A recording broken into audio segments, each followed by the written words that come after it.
Hello students, welcome to Study Khazana.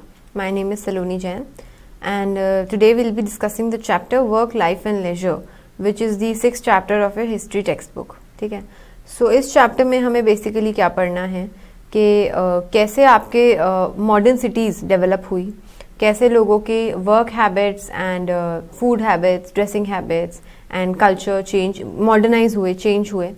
And laser एक नया term शायद आपके लिए हो या आपको पता भी हो, बट इस रिस्पेक्ट में कि जैसे जैसे people started earning, just as people started earning, कैसे उन्होंने अपने लिए लेजर की डिफरेंट डिफरेंट एक्टिविटीज़ इन्वेंट की. ठीक है, कैसे लेजर टाइम का कॉन्सेप्ट इंट्रोड्यूस हुआ और उस लेजर टाइम को यूटिलाइज करने के लिए क्या क्या उन्होंने एक्टिविटीज़ निकाली. ठीक है, तो ये हमें इस चैप्टर में पढ़ना है. So in the beginning of the chapter एक आपकी बहुत ही फैसिनेटिंग स्टोरी है अबाउट कैलकटा, ब्रिटिश कैलकटा, कि how Indian gods visit that city of British Calcutta and how they are fascinated by the shops, by the buildings and by the glitz and glam of that city, but they are also saddened because of the poverty, because of the cheat, fraud and all the ills of the city.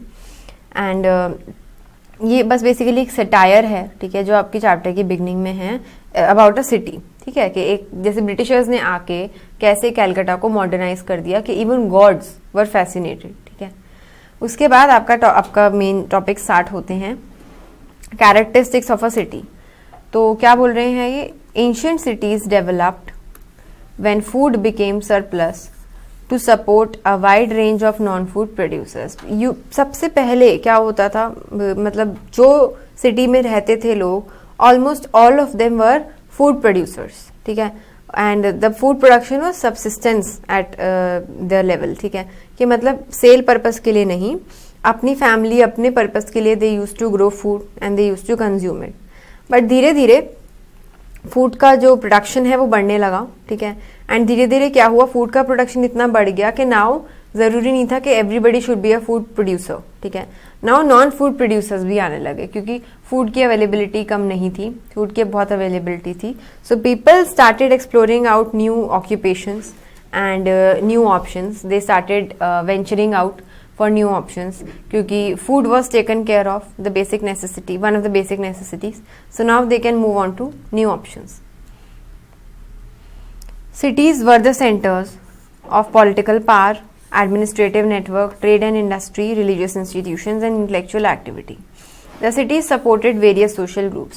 So ये ancient cities के बारे में थोड़ी सी introduction है. ठीक है, now industrialisation and the rise of the modern city of England. ठीक है, सो हमें अभी स्टार्टिंग में बेसिकली फोकस करना है लंदन पे. ठीक है, सो देखते हैं क्या लिखा है. Many decades after the beginning of the Industrial Revolution, most Western countries were largely rural.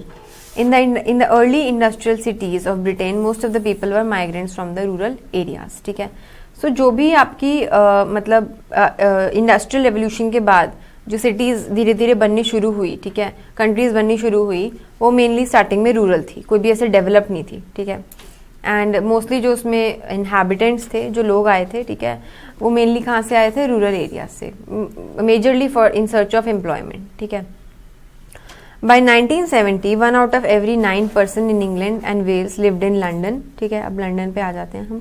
It was a big city with population of about 6,75,000. ठीक है, between 1810 and 1880 the population of London multiplied 4-fold, बहुत बढ़ गई, increasing from 1 million to about 4 million. ठीक है, तो London में कैसे पॉपुलेशन एक्सप्लोजन हुआ, because it was one of the world's first industrialised cities. The city of London was a powerful magnet for migrant populations. Although there was no large factory in London, the London dockyard, ये आपका important topic है. ये क्या बता रहे हैं कि London में पॉपुलेशन माइग्रेशन क्यों शुरू हुआ. ठीक है, क्यों, because first the London dockyard was among the major employer and additionally large number of people were employed in clothing, footwear, wood furniture, metals, engineering, printing, stationery and precision products. ये industries आपको note down करनी है. ठीक है, कि एक तो आपकी शिपिंग इंडस्ट्री थी. ठीक है, जो मैंने ये ऊपर लिखा, लंदन डॉकयार्ड मतलब शिपिंग इंडस्ट्री जो आपकी थी. It was one major employer. And और कौन सी इंडस्ट्रीज थी जो लोगों को एम्प्लॉय करती थी, first clothing and footwear, then wood and furniture, third metals and engineering, and fourth printing and stationery, and last precision products. So London में ये स्टार्टिंग में मेजर एम्प्लॉयर्स थे जिसकी वजह से it attracted huge populations of workers. During the First World War, manufacturing of motor cars and electrical goods began in London, and this marked the beginning of large factories in the city. Over due course of time, about 1/3 of all jobs in the city were created in these factories. तो world war के दौरान ये जो employment opportunities थी ये और बढ़ गई. ठीक है. नाउ मार्जिनल ग्रुप्स अगर आपको नाम से समझ आ रहा है तो it's good, otherwise let's see क्या मतलब है इसका. ठीक है. मार्जिनल ग्रुप्स मतलब जो थोड़े बैकवर्ड स्ट्राटा, लोअर स्ट्राटा से बिलोंग करते हैं ऑफ द सोसाइटी, उनके बारे में है. When the city of London grew in size, crime also flourished. ठीक है. As per estimates, about 20,000 criminals were living in London in the 1870s. Police were worried about law and order, philanthropists were anxious about public morality, and industrialists wanted a hard-working and orderly labor force. So the population of criminals was counted, activities watched, and ways of life were investigated. क्या कहना चाह रहे हैं कि जैसे जैसे population बढ़ती गई, लोगों की डिमांड्स बढ़ती गई. ठीक है. So they started looking out for easy money. ठीक है. Easy ways of earning income. तो क्राइम इसलिए बढ़ता गया. ठीक है. Many people who failed to find gainful employment often resorted to petty crimes, small crimes. ठीक है. Sometimes the crime provided a better source of earning than doing some of the low-paying jobs in the small factories. ठीक है. तो वही easy money. लोगों ने क्या सोचा कि instead of working hard, ठीक है, slogging away in the factories, हम कोई easy shortcut ढूंढ लें in order to earn good amount of money in a short period of time. Many women who were employed in the factories during war years lost their jobs and were forced to work within households. Many of them tried to earn by renting their homes and by other activities like tailoring, washing और matchbox making. तो क्या था कि अगर आपको याद हो हमारा जो चैप्टर था making of a global world, उसमें हमने ये पढ़ा था कि ड्यूरिंग द वॉर ईयर्स लोगों के पास एम्प्लॉयमेंट बहुत बढ़ गई थी क्योंकि गुड्स की डिमांड बहुत बढ़ गई थी, इसलिए प्रोडक्शन बढ़ गई थी, तो लोगों को एम्प्लॉयमेंट बहुत मिली थी. But after the war ended ये जो एम्प्लॉयमेंट में स्पाइक हुआ था, रेज हुआ था, ये खत्म हो गया. ठीक है. तो many people lost their jobs including women. ठीक है. So they had to look for alternative source of employment. So यहाँ पर मेजरली वुमेन फोक ने क्या स्टार्ट किया, they started renting out their house and they started doing jobs like tailoring, washing, etc. ठीक है, in order to earn income. And children also, many poor children were forced into low paid work, often by their parents. Compulsory Elementary Education Act was passed in 1870. This is important, you have to remember the name and when it was passed. And the Factories Acts was passed in 1902. These acts ensured that the children could be kept out of industrial work. ठीक है. So this is important कि कौन से act पास हुए थे to keep the children away from industrial work. Compulsory Elementary Education Act and Factory Acts, and the year of course. Now housing. So this was about criminals and marginal people. ठीक है. And housing देखते हैं क्या है. अब population बढ़ रही है अगर एक जगह की, तो obviously वहाँ पर हमें accommodation facilities का थोड़ा सा इंतजाम करना पड़ेगा. एंड एकदम से अगर बूम आ रहा है पॉपुलेशन में तो it will not be easy to arrange for the housing facilities. So थोड़ी प्रॉब्लम वहाँ पर आई थी लंदन में. ठीक है. कंजेशन की, डिसीजेस की, वेंटिलेशन की, वो हमें पढ़ना है. ठीक है. The flow of migrants to cities created problems of housing. Housing facilities were not provided by the employers. Private land owners provided cheap but unsafe tenements for the migrants workers. जो मतलब rented accommodation होती है उनकी बात कर रहे हैं. According to a survey done by Charles Booth in 1887, about 1 million Londoners were very poor. This comprised about 20% of the population of London at that time. The life expectancy of the poor was about 29 years compared to 55 years among the gentry and the middle class. मतलब जो थोड़े well off लोग थे उनकी जो life expectancy थी वो थोड़ी सी ज़्यादा थी as compare to the Londoners, poor Londoners. Charles Booth concluded that London needed to rebuild at least 400,000 rooms to house its poorest citizens. मतलब a very large area of accommodation. अच्छा ये problems का paragraph है. The large number of one-room houses occupied by the poor was seen as a serious threat to public health. Those rooms were poorly ventilated and there was no arrangement for sanitation. Obviously कि एक room के अगर house हैं तो बहुत सारी problems होंगी. First poorly ventilated, no arrangement for sanitation, post fire hazards, आग लगने का डर. People living in poor conditions were also potential hotspots for social disorder, मतलब दंगा फसाद, लड़ाई झगड़ा. To prevent the London poor workers mass housing schemes were plan. ठीक है, ये सब चीजों को प्रिवेंट करने के लिए ये वर्कर्स ने स्टार्ट किया मास हाउसिंग स्कीम्स. ठीक है, मतलब अकोमोडेशन प्रोवाइड करना वर्कर्स को. So this was about housing. Now cleaning London. अब देखिए पॉपुलेशन इतनी बढ़ रही है तो वेस्ट डिस्पोजल की भी प्रॉब्लम होगी. ठीक है, so let's see. Various steps were taken to clean up the city of London. Steps were taken to decongest localities, जो भी कंजेशन बढ़ रहा है उसको हटाने के लिए. ग्रीन दी ओपन स्पेसेस. ग्रीन दी ओपन स्पेसेस मतलब ग्रीनरी बढ़ाना, ट्रीज, प्लांट्स. ठीक है. Reduce pollution and landscape the city. Landscape the city मतलब वहां पर थोड़े से स्टेचूज, फाउंटेन्स और थोड़ी सी सीनिक चीजें लगाना. Large blocks of apartments were built. Rent control was introduced during the First World War to reduce the burden on people.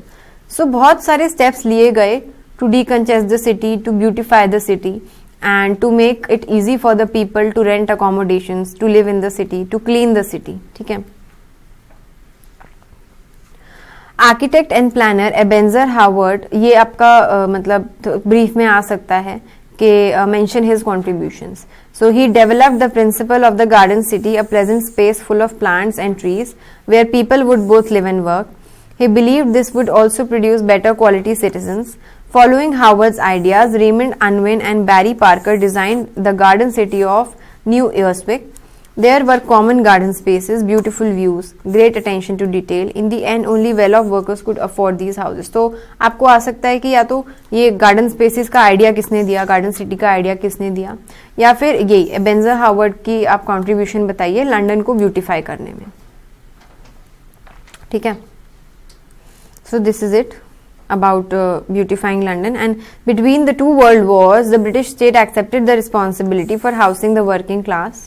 Local authorities built about 1 million houses. Most of them were single family cottages. During this period, the city expanded beyond the range where people could walk to work.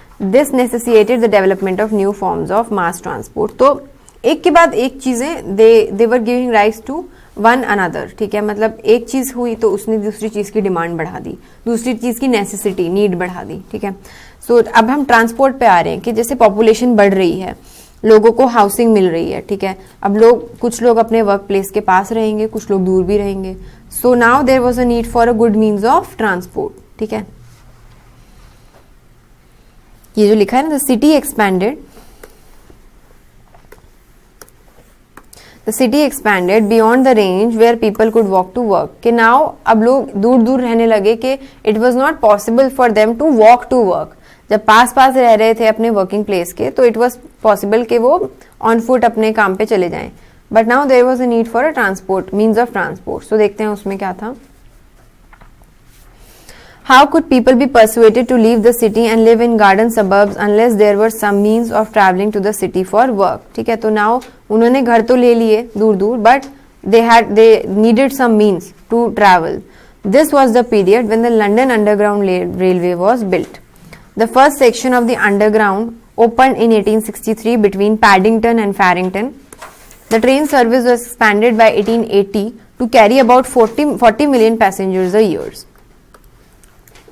which is a huge number of course. So 1863 London Underground Railways. So आपको ये question ऐसे आ सकता है कि what made it necessary for the introduction of underground railways. ठीक है, because people started living in far off areas. And then you can explain in your own words. Initial public reaction towards the underground was negative. ये काफी important point है कि railway start तो हुई but how did people react to it, ठीक है. तो initially they did not really like it because many people were critical of the way many houses were demolished. बहुत सारे ऑब्वियसली घर टूटे थे रेलवे ट्रैक्स को बनाने के लिए. To make way for construction of underground. Many people were not comfortable of the idea of travelling in smoke filled underground railway. देखिए पहले इतनी डेवलपमेंट नहीं थी, बहुत ही नेटिव लेवल पर, तो जो भी स्टीम निकलती थी, ठीक है, उसकी वजह से बहुत ज्यादा स्मोक हो जाता था. But ultimately the underground prove to be a huge success. तो आप मतलब ये दो आप कर सकते हैं कि these two were the problems या negative reactions of the people. Ultimately, the underground proved to be a huge success. As a result, the population in the city became more dispersed. मतलब जैसे जैसे लोगों ने इसको एक्सेप्ट करना शुरू किया रेलवेज को, वैसे वैसे उनको प्रॉब्लम कम होने लगी दूर दूर रहने में, ठीक है, कि we can take houses wherever required provided we have this means of transport railways. ठीक है, हम कहीं भी रह लेंगे. जैसे for example if we see Delhi metro, ठीक है, it is a very comfortable means of transport nowadays. ठीक है, तो लोग दूर दूर जहां भी रहते हैं they have this means of connectivity. तो ऐसा ही वहां पर हुआ कि people agreed to live in far off places because they had this means of connectivity. Better planned suburbs and ऐसे Mumbai local trains is also a very good example, जिसमें बहुत ज्यादा लोग अपना they travel to work from far off places. Better planned suburbs and a good railway network enabled large numbers to live outside central London and travel to work. ठीक है, कि पहले लोग सिर्फ सेंट्रल लंदन में रहते थे, बट अब they started taking accommodation in outside areas also. Now, social change in the city. So this was about economy and आपके transport and housing, ये सब हमने पढ़ा. अब हम देखते हैं सोशल लेवल पे, मतलब सोसाइटी में क्या चेंज आया. ठीक है, The family became smaller and individualism increased. ठीक है, इसका क्या मतलब है कि स्टार्टिंग में फैमिली एज अ यूनिट बहुत स्ट्रॉन्ग और लार्ज होता था. ठीक है, बट नाउ इंडिविजुअलिज्म इंक्रीज, कि लोग फैमिली को थोड़ी कम इंपॉर्टेंस देने लगे, इंडिविजुअल पे ज्यादा फोकस करने लगे. Institution of marriage tended to break down among the working class. Women of the upper middle classes in Britain faced increasing levels of isolation, although their lives were made easier by domestic maids who cooked, cleaned and cared for young children on low wages. लोगों के पास पैसा बढ़ने लगा तो they could afford maids. ठीक है, but isolation थोड़ी ज़्यादा बढ़ने लगी क्योंकि everybody was increasingly busy in work. ठीक है, so लोग थोड़े individually ज़्यादा खुश रहने लगे. Women who worked for wages had some control over their lives, particularly among the lower social classes. They started earning, so they were relatively independent. Many social reformers felt a need to save the family by pushing the women back into the home. तो social reformers को क्या लगा, because women have started working, women have entered this economic sphere, इसीलिए families टूट रही हैं. So it is necessary कि women folks should be forced back into homes. उनको काम के स्फेयर से हटा के घर में वापस भेजो ताकि they can focus on their families. ठीक है, नाउ एक क्वेश्चन है. Most of the political movements of this period were largely participated by male. It took some time before women could actively participate in political movements. Why? कि मतलब जितनी भी political movements थी they were largely dominated by males initially. धीरे धीरे women started featuring in them. Why? Answer: The city no doubt encouraged a new spirit of individualism among both men and women, and a freedom from the collective values that were a feature of the smaller rural communities. But men and women did not have equal access to this new urban space. ठीक है, तो मतलब जो modern city बन रही थी वो तो encourage करती थी कि men and women को equal rights मिले, बट अभी लोग इस चीज़ को internalize नहीं कर पाए थे, accept नहीं कर पाए थे. As women lost their industrial jobs and conservative people rallied against their presence in public spaces, women were forced to withdraw into their homes. मैंने आपको बताया था वर्ल्ड वॉर के बाद people lost their jobs including women. So because they lost their jobs, तो people forced them to stay at home. ठीक है, कि आप जॉब मत ढूंढिए, आप घर पे रहिए और घर का ध्यान रखिए. ठीक है, the public space became increasingly a male preserve and the domestic sphere was seen as the proper place for women. लोगों ने mentality ऐसी बना ली. Most political movements of the 19th century such as the Chartism, that means a movement demanding the vote for all adult males, and the 10-hour movement that demanded limiting of work hours in the factory, mobilized large numbers of men. तो ये क्या कहना चाह रहे हैं कि अभी तक सारा men ने dominate किया था, only gradually did women come to participate in political movements for suffrage that demanded the equal rights for women. ठीक है, पहले men ने सारा dominate किया, धीरे धीरे women started getting aware that no, we should fight for our right. And the positive aspect of these changes was that the family became the focus of the new market. ठीक है, कि अब ये हम आगे भी पढ़ेंगे कि now the markets, the producer started focusing on family as a unit. ठीक है, कि हम अपनी जो गुड्स हैं उनको फैमिलीज पे कैसे टारगेट करें, फैमिलीज को कैसे टारगेट करें अपने गुड्स बेचने के लिए. ठीक है, so this was about today's lecture.